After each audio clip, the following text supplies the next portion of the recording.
So here we have the Vauxhall Grandland X on a 70 plate. I'm going to start off by showing you around the outside of the car, and then we'll hop in and run through some controls on the inside. From the outside though, you can see it's a 5-door car with black alloy wheels and tinted windows. We're going to start off inside the boot area of it first of all. As we approach the back of the car, you can see we have reversing sensors, plenty of boot space as well, along with that 60/40 split folding rear seat should you wish to increase this space even further.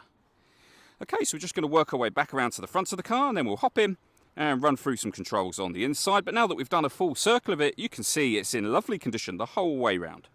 Just briefly before we climb in, I think it's well worth seeing the interior from this exterior point of view. There's plenty to run through on the dashboard, so let's hop in and we'll do that now. Okay, now that we're inside the car, we're going to start with the dials. Over on the left-hand side, we have the rev counter. On the right-hand side, the speedometer.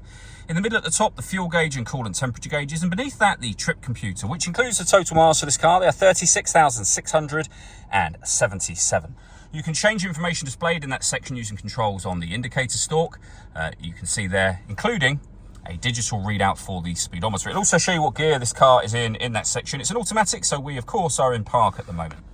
If we back out to the steering wheel next, we have cruise control over on the left-hand side, stereo and phone controls on the right-hand side, and then the main stereo itself over in the center. You can see we have satellite navigation.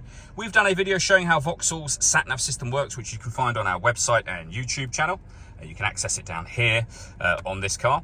We have, of course, got an audio menu where you'll see we have the radio, so AM, FM and DAB, USB input, iPod input, Bluetooth audio as well, and depending on the phone you have, Apple CarPlay and Android Auto available too.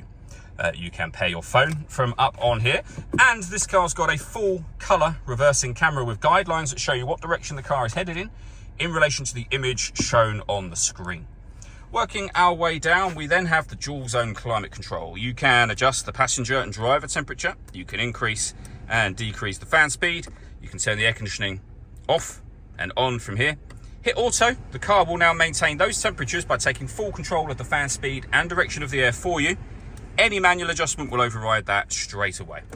We have some storage in here, a USB input, 12-volt charging socket, children's or child locks.